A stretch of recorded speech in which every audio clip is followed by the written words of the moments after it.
Hi, guys. How are you today? So, thanks for tuning back in. We're almost coming to the end of 2020 vision. I'm going to be sad when it's gone, but I'm going to really love having time to do my work. So, as you know, this series is an inspiration to help you grow your brand and your projects. But I'm also covering, aside from like the how-tos of exactly how to do that, I'm also trying to cover some more like inspirational shit and stuff that you can use that's not directly related to how to build your brand or how to make money with music. And today I want to talk about fame, because it's really an important part of this process. And it's something that most people don't really think about as they move forward with their careers, because the fame just kind of comes, right? And I know that most of you are doing this. You're in the music business because you want to become famous. And in America and the world, not just America, but like the entire world, like fame has value, and fame is almost like a drug. It's almost like we catapult people that are famous to a level of acceptability that's even higher than money, than wealth, right? Like we have a famous president that's running the country, and we have people that are famous just for being famous, like the Kardashians. They're in the past, the people that have achieved fame have achieved it because they were, successful in a sport, or movie stars, they were successful in their lane, or, rock stars that were famous for filling stadiums with fans. But today we have people that are famous just for being famous, and famous at the level they are on Instagram or on YouTube, right? We've got influencers. So when fame starts to come, the people around you are going to treat you a lot differently. Because fame is like a drug, they're going to elevate you to a status that you may not be ready for. You're going to feel like you're just the same person that you always were. And you might even be as broke as you've always been. But when the fame comes, people start to treat you like you're a millionaire. They're going to start to ask you if they can borrow money. You're going to find family members that you didn't know you had, cousins, etc. One of my rapper friends, his uncle recently died, and he went to a funeral, and people were taking selfies with him at the funeral. Like he didn't even get a chance to go up to the casket and say his own goodbyes to his uncle, and it was his favorite uncle, because he was inundated with other people at the funeral that just wanted to chat with him and take pictures with him and get autographs. And that's kind of crazy to me, when the fame comes, you're not going to be able to just pop into Walmart or McDonald's the way you do now. You can't just go in and buy underwear and socks. Going into Walmart is going to become an extended visit, because so many people are going to recognize you and want to have conversations with you. And you can't just dish your fans. Like you can't just run in and run out like you can today.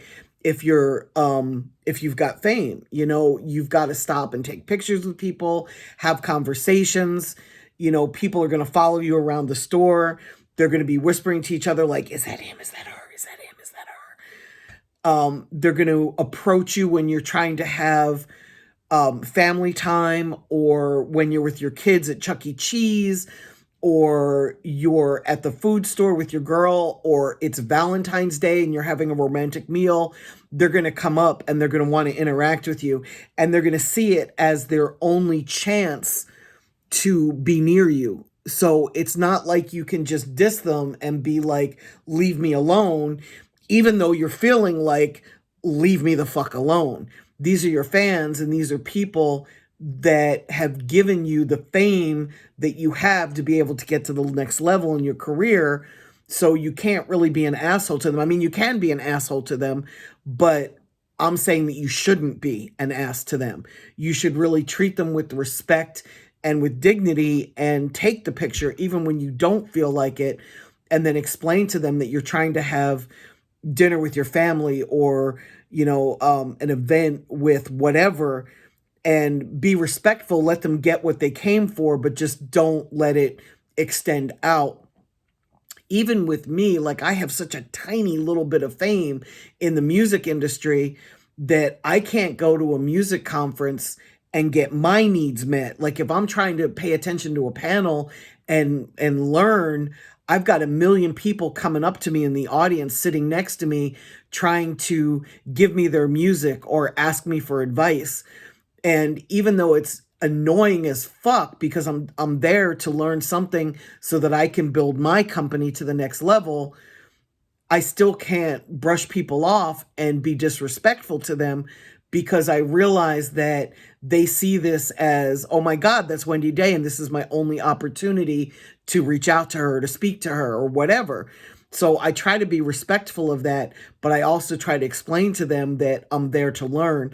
I also allow extra time, and this is what you're going to need to do, allow extra time to move through the crowd. So if you've only got 5 minutes to pop in and out of Walmart, you probably shouldn't be doing it yourself. You should send somebody for you, because it's probably going to take you 20 minutes, 30 minutes, 40 minutes to do what normally takes you 5 minutes today.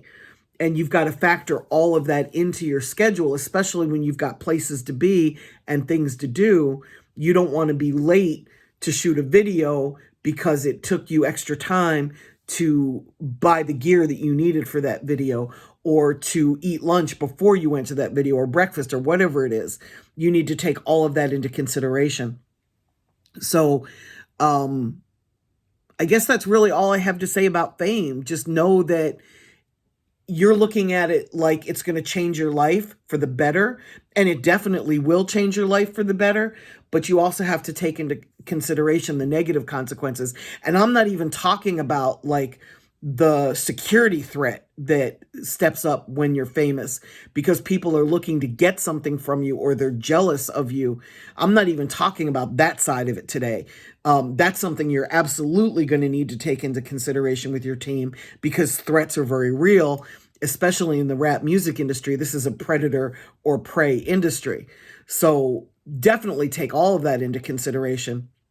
But I'm talking about how people and their reaction to you, like people on your team, are going to laugh a little bit longer at your jokes, and they're going to be a little bit kinder, and they're going to be a little bit less forthcoming and honest with you as the fame comes, because it's just what fame produces.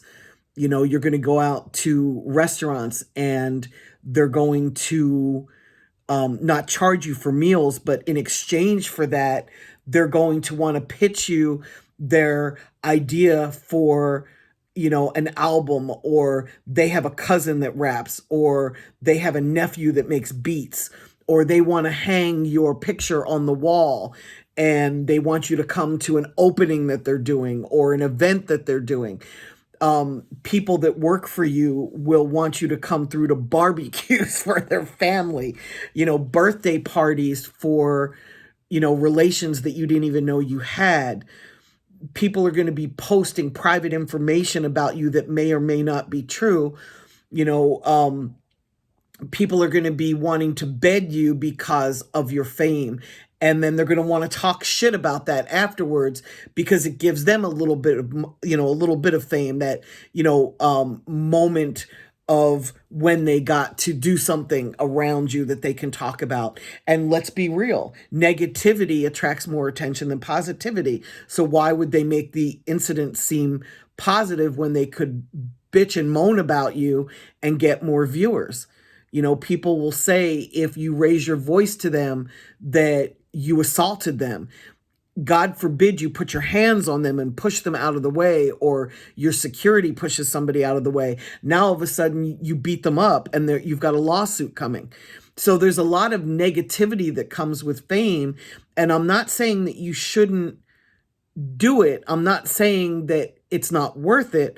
I'm just saying that you've got to prepare yourself for the negative, and nobody ever talks about it. They only ever talk about, the positive, and you only see the positive side of it. You don't really get to see the negative side of it because you're not experiencing it. There's a really great book called Fame, and I can't remember, was it Justine Bateman? It might have been Justine Bateman that wrote it. But she talks about when she was on Growing Pains and how the fame changed her life for the better and for the worse. And I recommend that you guys all read that. Also, there's a song on Joe Budden's first album when he was signed to Def Jam. I think it's called Come and Take a Walk with Me. And I think that it should be required listening for everybody to listen to that song, because it talks about how you don't really know what's real anymore. Like, is this person in your life because you're famous, or is this person in your life because they really give a shit about you and they love you? And it becomes really hard to tell because the fame, it's blinding sometimes. So that's all I'm going to say about it. I'm not saying you shouldn't do it. I'm not saying that the positive doesn't overwhelm the negative. It really does. I'm just saying that it's something you need to consider. Okay, guys, take care. I hope you all get super famous.